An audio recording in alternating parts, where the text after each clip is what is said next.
Goeiemôre, dit is Dinsdagoggend, die 18de Junie 2024 en ek groet julle almal hartlik hier vanaf die walle van die Groot Rivier. En ek wil vanoggend vir elkeen van julle sê welkom by hierdie daaglikse uitsending. Ek is besig om 'n paar nuwe proefnemings te maak om te kyk hoe kan ons die program, die aanbieding meer interessant maak. En ek doen verskeidenheid van toetse, baie dae is dit minder suksesvol as ander dae, maar uiteindelik sal ons die regte resep kry. Nou baie kere vra mense vir my, wat spesifiek hou ek dop? En daar's eintlik twee hoofgebeurtenisse wat ons moet dophou deurgangs. Een is stakings, proteste, geweld in Suid-Afrika. En ons moet aanvaar dat dit op nasionale vlak moet begin gebeur. Dis 'n baie duidelike waarskuwing, 'n rooi vlag, 'n rooi lig van my. En dan die tweede ding, die uitbreek van 'n wêreldoorlog. Die twee gebeurtenisse loop vir my hand aan hand. En ons moet dit fyn dophou om te sorg dat ons gereed is wanneer enige van daardie twee op nasionale vlak of grootskaals in wêreldoorlog uitbreek. Dan moet ons weet dit is sulke tyd en ons sal moet pad gee. Ons het 'n verskeidenheid van barometers wat ek gebruik om die situasie in Suid-Afrika te monitor. So punt 1 daarso, die stakingsproteste en geweld is maar een van die elemente wat gemonitor word en wat ons dophou, en dit is baie belangrik om dit te doen. Veral nou na afloop van die onlangse verkiesing, en dit is baie noodsaaklik en baie belangrik om tred te hou oor wat word gesê en wat word gedoen. Nou, daar's baie, kom ons sê, blymoedigheid, hoop op die regering van nasionale eenheid, en ek dink daar word meer hoop op hulle geplaas as wat hulle regtig gaan regkry in die proses. En ons sien als klaar die eerste skoppe van teenstand teen hierdie proses. En as ons gaan kyk gister, het Jacob Zuma gesê, daar in sy vergadering wat hy belê het, daar het hy gesê dat die DA-ANC se onheilige alliansie moet verpletter word. Zuma van die MK-party het gesê die DA en ANC het 'n onheilige alliansie.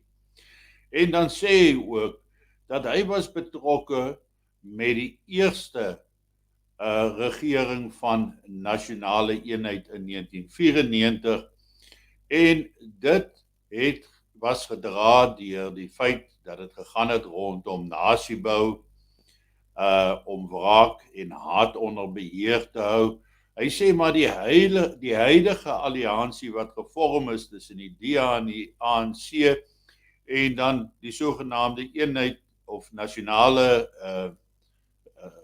regering van nasionale eenheid, verskoning vir daai woorde, die regering van nasionale eenheid, hy sê dan die verskil is, hierdie regering van nasionale eenheid is gebou op ekonomiese redes en om wit ekonomie te bevorder en te versterk, en dat die volk, die mense, eintlik sy mense, dan nou agterweë gelaat word in hierdie proses. En hy sê dan ook, hy het vir die SAIK gewaarsku om nie die term te gebruik, die regering van nasionale eenheid nie, want die MK beskou dit nie as 'n regering van nasionale eenheid nie, omdat hulle self uit die aard van die saak uitgelaat is uit hierdie regering van nasionale eenheid. So hy dreig dan ook met protesmarste, wat hy sê hulle kan hou daar na die SAIK gebou as ons sou voortgaan om te praat oor regering van nasionale eenheid. Nou, daar's proteste, die geweld wat ons ook gesien het in 19 of in 2021. Ekskuus mense, ek verspreek myself nou en dan omdat ek 'n paar ander goeters hier op die sylyn met die vingers doen. So my gedagtes dwaal so effens 'n bietjie om te sorg dat dit alles uit die aard van die saak reg verloop. So daar's 'n onderliggende dreigement wat Jacob Zuma die wêreld instuur waar hy sê ons erken nie hierdie regering van nasionale eenheid nie. En as julle voortgaan om dit so te gebruik, dan sal ons protesoptogte hou. Ons sal stakings organiseer en alles wat daarmee gepaard gaan. So dis 'n groot dreigement wat hy voor ons almal neergooi. En ek weet nie of die regering van nasionale eenheid die vermoë gaan hê om so 'n aanslag so kort op die hake van die verkiesing te weerstaan nie. En dan die tweede punt wat ek gemaak het, wat ek dophou om te sien waar staan ons in die situasie op pad na energie, dan is die volgende een wat ek dan nou oor praat, is dan natuurlik die wêreldoorlog. Nou ek het gister baie daaroor gepraat, ek gaan nie vandag veel daaroor uitbrei nie, ek raak net aan julle as die twee prente of die twee gebeurtenisse wat vir my van kardinale belang is, omdat dit vir my 'n aanduiding sal wees dat die moeilikheid is op hande, waarvan een dan die wêreldoorlog is en in die tweede plek die dreigende stakings, opstande, proteste en alles wat daarmee gepaard kan gaan. Nou wanneer dit gebeur en enige van daardie twee, maar dit kan ook ander elemente wees, maar hierdie is die hoof wat ek dophou, kan dit ons aksies dan nou aktiveer. En dit is dan nou om ons groeperingsaksie uit te oefen. En daar in die eerste prentjie sien ons, dis die kronologiese volgorde van gebeure. Ek het dit nou die aand met my interaktiewe uitsending het ek hieroor gepraat. Daar sit ons met proteste, onluste, onstuimighede wat plaasvind, wêreldoorlog wat aan die gang kom en dan geweld wat uitbreek. Dan gaan ons aan energie in en dis waar ons die rooi lyn oorsteek. En wanneer ons die rooi lyn oorgesteek het, is wanneer die opdrag sal kom om dan te groepeer. Wat ons dan doen, en ons beweeg eers na ons voorversamelgebiede, wat julle almal van kennis moet dra, daar in julle omgewing waar julle is, en van daar beweeg ons dan na die hoofversamelgebied, waar mense uitgesorteer word om by hulle korrekte ingedeelde groeperings in te val, en daarna beweeg hulle na hulle voorversamelgebiede om dan sekere take te gaan uitoefen, terwyl die HK gedeelte met hulle takings dan nou en die beheer en kontrolering van die sake sal voortgaan. Dit net so terloops, dat julle kan sien wat daar gebeur of moet gebeur.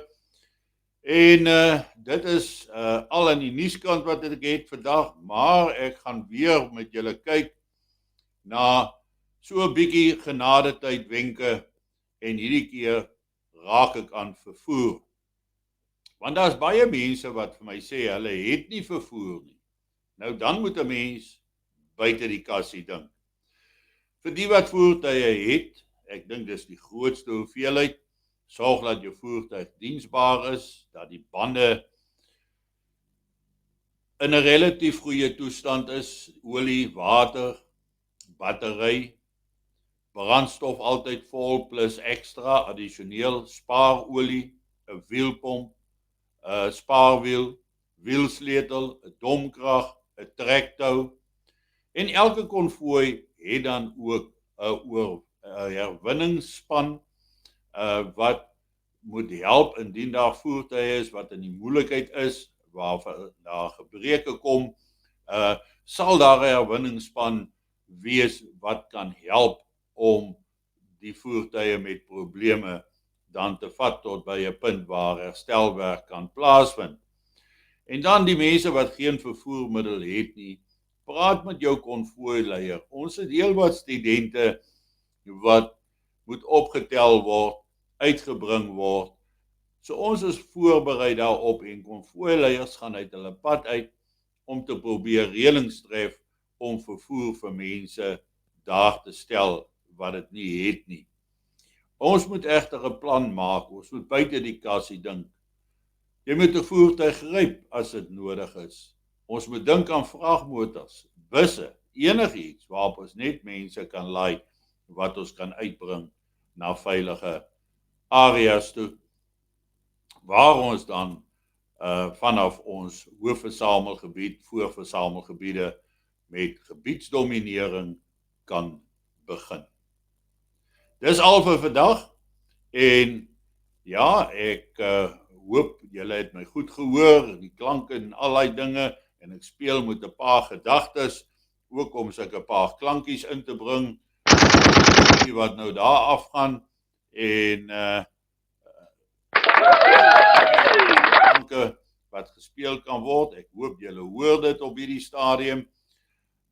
Maar in elk geval, geniet vanoggend jou kondensmelk koffie en ek is môreoggend, woensdagoggend, weer terug by julle. Mooi loop en 'n lekker dag.